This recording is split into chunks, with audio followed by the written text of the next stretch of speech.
Hi, this is Malcolm Mills again from the Last Music Company, and today I'm talking about why we're doing a Lonnie Mack album. You saw the Fabulous Thunderbirds video clip that I did. You'll know that most of the music that I really like started from when I was a lot younger, like a lot of people, so it just grew from there and it's still growing to this day. And Lonnie Mack cast my mind back to 1965. As a 15-year-old kid with not very much money to buy records with, I was delighted when my sister Jane's boyfriend, Alan Fuller, now deceased sadly, came in and gave me a copy of a record that he thought I would like. And it is Lonnie Mack, Lonnie on the Move from 1964. I got it in 1965. And I put it on my record player, and the drumming on it just blew me away. Now, Lonnie is a guitar player, as you know, but the drumming was absolutely sensational. Still is, by the way. And I just couldn't get over that. And the vibe, the groove off it, everything was totally revolutionary music to me, and I loved it. And that, I wasn't even a guitar player, it was a fantastic piece of music. So fast forward to the early 2000s, when I had the incredible good fortune to meet Lisa Best and her partner Bucky Lindsay by my contact with Dan Penn and Spoon Roldham. And Bucky, it turns out, had been a bass player for Lonnie Mack for a long time. Lonnie had now retired from music, but he was around. And I couldn't believe I was able to talk to somebody who was involved with this great guitar player who by then was already a legend because he hadn't made many records since the 1990s. And he wasn't a prolific recording artist anyway.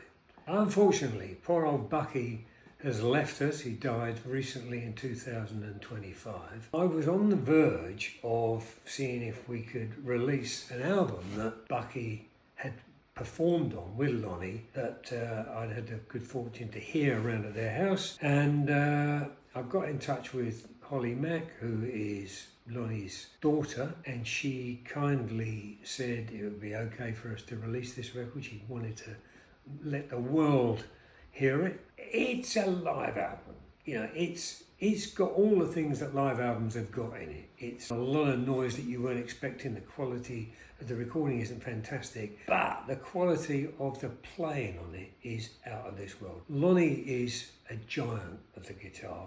Him and his Flying V, it's just a killer thing. The band includes his long-term keyboard player, Dumpy Rice, with Bucky on bass, and his old mate on drums, and it's absolutely classic live Lonnie Mack. If it wasn't for the fact that we're putting this out, you wouldn't be able to hear any more Lonnie Mack records because he didn't make any. I always think back to hearing those great Robert Johnson recordings where Robert Johnson just made a handful of recordings in the corner of a barn. The quality of the recordings is anything but fantastic, but the performance is out of this world.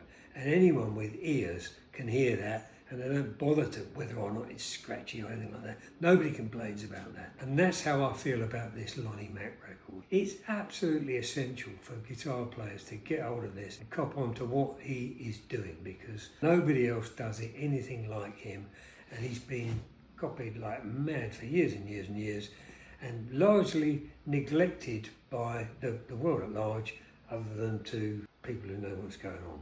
It's coming out on the 24th of October. It's on vinyl. It actually stretches onto 2 vinyl LPs because we wanted to make it 45 RPM. The groove's this deep so that you can hear it on both sides of the Atlantic at the same time. It's muscular is the expression I'm looking for. It's great. Just go out and get it. You'll love it. That's it. I've got nothing to say. Ta-da! Lonnie Mack.